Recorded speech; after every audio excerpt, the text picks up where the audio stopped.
bahwa dalam mendirikan ibadah ini adalah bentuk suatu kewajiban.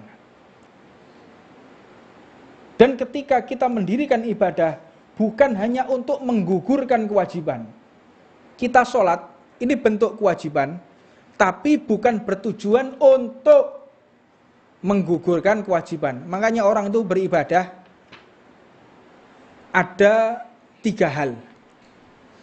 Di dunia ini hamba Allah ada 3 hal. Yang pertama, itu adalah ibadahnya orang seperti pedagang, laba rugi yang dihitung. Kok wong dodolan. Aku lek taat ngene donya 60 tahun, saya akan bahagia selama-lamanya.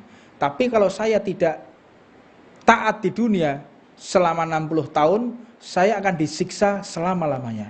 Mosok 60 tahun, 70 tahun saya menikmati, setelah itu disiksa. Lah, rugi itu namanya. Berarti lebih baik saya itu sengsara 70 tahun, tapi saya bahagia selama-lamanya. Ini imannya, ibadahnya orang yang seperti pedagang. Yang kedua, seperti abad. Apa itu? Budak. Aku lek sampai gak di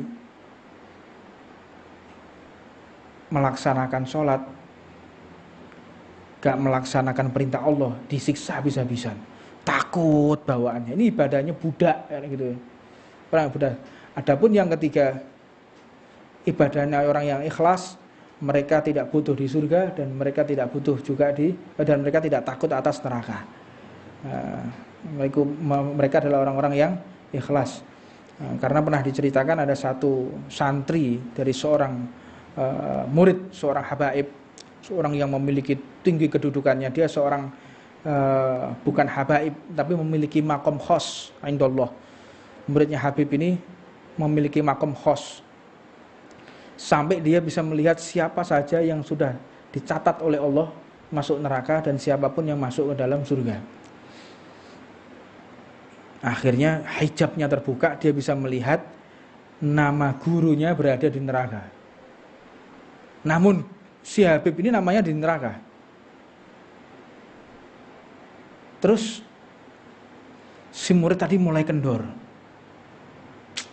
Gimana ini? Seorang alim, orang yang soleh, pengajar ilmu agama, namanya ada di neraka. Sedangkan namaku ada di surga. Dia bisa melihat nama sendiri ada di surga, sedangkan gurunya berada di neraka. Akhirnya dilaporkan kepada gurunya. Wahai guruku, engkau tahu apa yang terjadi kepadaku. Aku melihat Allah telah membuka hijabku. Aku melihat namamu ini ada di neraka. Si gurunya ini cuma tersenyum dan tidak mengurangi dan menambahkan ibadahnya. Istiqomahnya apa, ya udah itu. 10 tahun kemudian hijabnya kebuka lagi. Dilihat nama gurunya berada di posisi terdekat bersama para sahabat Nabi Muhammad di surganya Allah.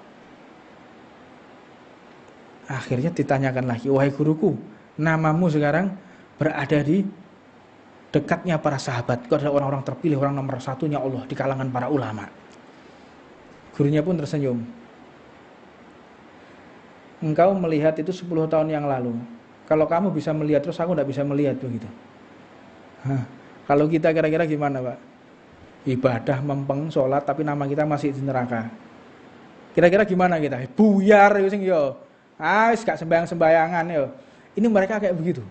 Para ulama itu, mereka yang sudah memiliki makom-makom khos di hadapan Allah, dia tidak akan menambahkan amaliyahnya, dia di neraka atau di surga. Tidak, kewajiban saya istiqomah, kewajiban saya ini melaksanakan sunnah, kewajiban saya berdakwah di jalan Allah, terserah Allah menempatkan saya di surga atau di neraka. Saya ini cuma hamba, saya nggak berhak menuntut kepada Allah, saya harus ke surga,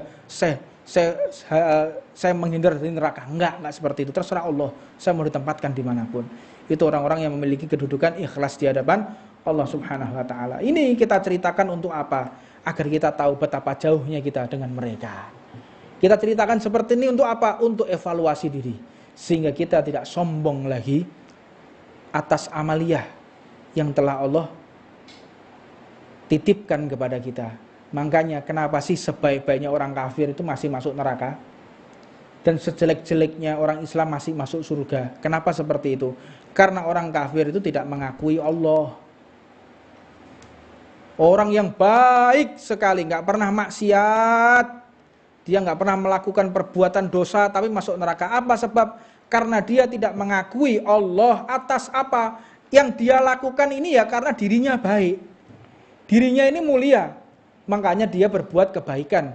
Karena dia tergolong orang-orang yang mulia. Tidak mengakui bahwa kebaikan ini Allah titipkan kepada diriku sehingga saya bisa berbuat baik.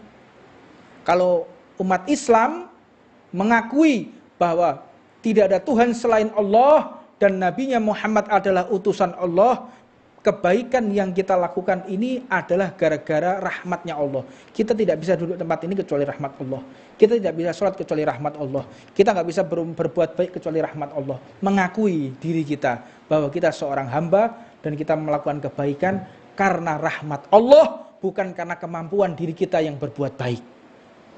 Kalau kita masih di dalam hati kita berbuat baik karena ini adalah memang diri kita yang baik, apa ubahnya kita seperti orang kafir? Sama seperti orang kafir gitu, yang tidak mengakui bahwa kebaikan yang kita lakukan adalah karena Allah, karena hidayah, petunjuk dan kekuatan yang Allah berikan kepada kita semuanya. Mudah-mudahan Allah tambahkan rahmat kepada diri kita sehingga kebaikan-kebaikan yang kita lakukan semakin dibuat mudah oleh Allah dan kita senantiasa dihalangi oleh Allah ketika berbuat maksiat dan pelanggaran kepada Allah Subhanahu wa taala. Rabbana atina fid dunya hasanah wa fil akhirati hasanah wa qina adzabannar wa 'alamana masyaykhuna wa 'alamal hibbuna sallallahu alaihi wa sallam wa 'alamal hibbuna hadratin nabi sallallahu alaihi wa sallam.